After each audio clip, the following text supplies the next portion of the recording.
여호와께서 이미 큰 물고기를 예비하사 요나를 삼키게 하셨으므로 요나가 3일 3야를 물고기 배에 있으니라 그랬습니다.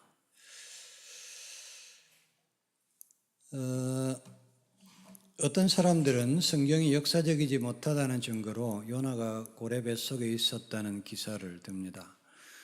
그들은 고래의 식도가 좁아서 어른이 지나갈 수 없다고 합니다. 그리고 그들은 요나가 고래 뱃속에 들어갈 수 있었다고 하더라도 고래의 위액에 의해 분해되고 말았을 것이라고 합니다. 그런데 성경은 요나가 들어가 있던 물고기를 고래라고 하지 않고 단지 큰 물고기라고 말합니다. 그러므로 그 물고기를 고래라고 단정하지는 못합니다. 그리고 큰 물고기가 고래라고 하더라도 지중해 지역에 살고 있는 고래는 향유고래로서 사람도 삼킬 수 있는 것으로 알려져 있습니다.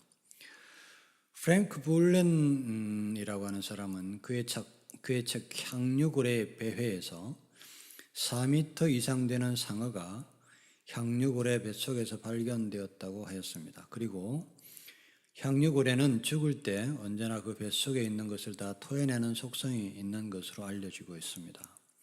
또한 어느 신학 전문지에도 어떤 선원이 향유고래에게 잡혀 먹혔다가 사흘 만에 구출된 사건이 실려 있습니다. 거기에 보면 그 사람이 사흘 동안 고래 뱃속에 있었지만은 위액으로 인해서 얼굴과 목과 손의 피부가 하얗게 표백된 것 외에는 건강에 아무런 이상이 없었다고 합니다. 이런 사실들을 종합해 보면 요나가 큰 물고기 뱃속에서 사흘 동안 있다가 나온 것이 전혀 불가능한 일이었다고 할 수는 없습니다. 더구나 이 일은 하나님의 특별한 간섭하심에 의해서 일어난 것이라면 그 역사적 사실을 조금도 의심할 수 없는 것입니다. 이게 제가 갖고 있는 이 해설 성경서의 난제 해설이라고 하는 박스에 들어있는 내용입니다. 또 왜 이 내용이 난제 해설로 이런 식으로 설명돼야 되는지 잘 모르겠어요. 하나님께서 큰 물고기를 예비하시고 요나를 삼키게 하셨다고 했을 때 여러분 성경책이 우리가 역사적인 책이라고 믿습니다.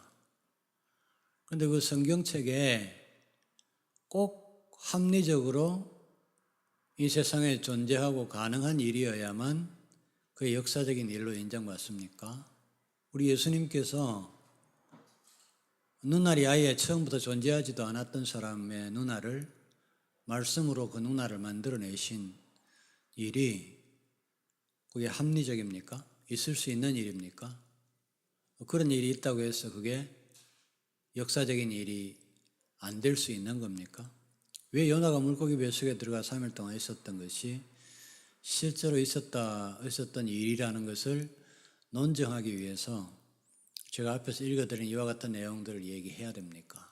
하나님께서 향유고래든 상어든 큰 물고기든 준비하셨다면 하신 겁니다. 하나님이 기적적으로 어차피 하신 거니까요. 그리고 그게 향유고래도 아니고 상어도 아니고 우리가 아직까지 세상에 존재하지도 않았던 이상한 다른 생명체를 하나님께서 그 순간에 창조하셔서 요나를 삼키게 했다 하더라도 이상할 게 뭐가 있습니까? 어차피 성경은 기적의 책이고 신비의 책이고 홍해가 갈라진 게 합리적인 일입니까? 자연적인 일입니까? 과학적인 일입니까? 네. 이런 식으로 불신자들한테 우리 성경의 진정성과 역사성을 설명하기 위해서 굽신거릴 필요는 전혀 없어요. 왜냐하면 예수 그리스도의 사건은 하늘이 무너져도 사람들이 보는 눈앞에서 실제로 일어났던 일이기 때문입니다. 그건 역사적인 일입니다. 실제적인 일입니다. 이걸 믿으시는 여러분 되시기를 바랍니다. 네, 바닷속에 하나님께서 미리 물고기를 예비하셔서 요나가 물에 떨어지자마자 그걸 삼켜가지고 뱃속에 들어갔다. 네, 얼마든지 있을 수 있는 일입니다. 내가 볼 때는 성경에 있었던 기적 중에서 제일 시시한 기적에 속합니다. 왜 이런 기적이 못 일어나는 겁니까? 자, 여러분, 우리는 종종 바다에 빠져 죽는다고 생각하고 뛰어내리는 일들이 있습니다. 여러분, 뛰어내리셔야 됩니다. 하나님의 말씀을 따라가다가 이렇게 뭐가 위협이 와서 뛰어내려야 될 상황도 있을 수 있고요. 우리가 하나님 말씀을 따라 산다는 것은 늘 배에서 뛰어내리는 일이고 절벽에서 뛰어내리는 일입니다. 내가 직장 생활을 하다가 목회하겠다라고 나오니까 우리 선배 하나가 대학 선배고 회사 선배예요. 너는 왜 자꾸 네가 스스로 절벽에서 자꾸 뛰어내리냐 그러더라고요. 우리가 하나님 말씀을 따라 산다는 것은 언제나 죽음을 향해 뛰어내리는 겁니다. 늘 그 선택을 해야 됩니다.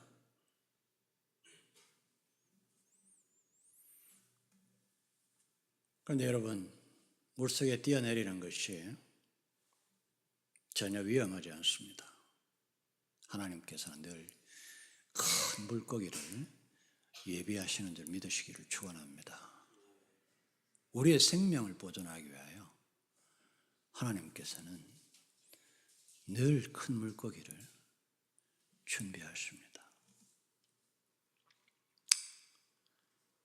이게 지금 요나가 하나님 말씀 순종하다가 이게 뛰어내린 것도 아니고 불순종하다 뛰어내린 거죠.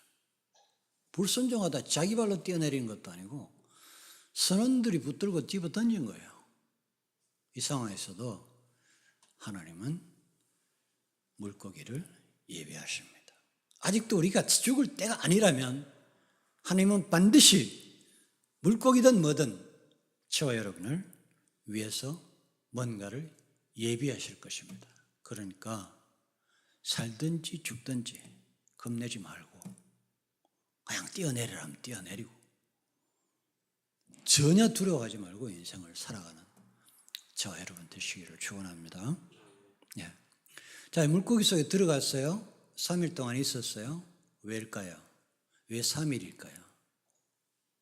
일단 우리가 아주 실질적으로 생각해 봅시다. 지금 이거 바다 한가운데입니다. 물고기 속에 뱃속에 들어갔어요. 일정 시간 동안 뱃속에 있어야 돼요. 왜요?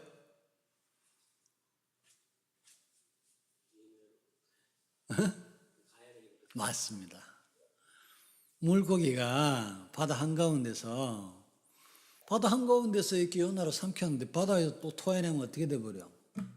또 죽어버리잖아. 그리고 어디까지 가야 돼? 해변까지 가야 돼. 모래사장까지 가야 돼. 가는 시간 3일 걸린 거예요. 근데 그게 하필 3일 3야예요. 우리 예수님께서 마태복음 몇 장이요? 12장 40절에서 요나가 물고기 뱃속에 3일 동안 있었던 것처럼 인자도 땅속에 3일 동안 묻혀 있어야 된다 이렇게 얘기해요. 이 사건은 모든 성경은 예수 그리스도를 향해 정조준되어 있다는 사실을 아십니까? 맞잖아요. 지금 이 사건도 예수 그리스도의 십자가의 죽으심과 죽음 속에 파묻혀 있는 상황, 땅속에 묻혀 있는 상황, 도저히 가능성이 없는 상황, 그 기간의 3일을 의미하고 있습니다. 그러나 그 3일은 땅속에 묻혀 있었던, 죽음 속에 묻혀 있었던 그 3일은 왜요? 죽음에서 생명으로 옮겨가기 위해서 꼭 필요했던 시간입니다. 그 시간 동안 우리 주님은 우리 모두를 싣고 물고기 뱃속에서 땅속에서 죽음의 땅에서 생명의 땅으로 옮기신 것을 믿으시기를 축원합니다. 그게 3일 걸린 거예요.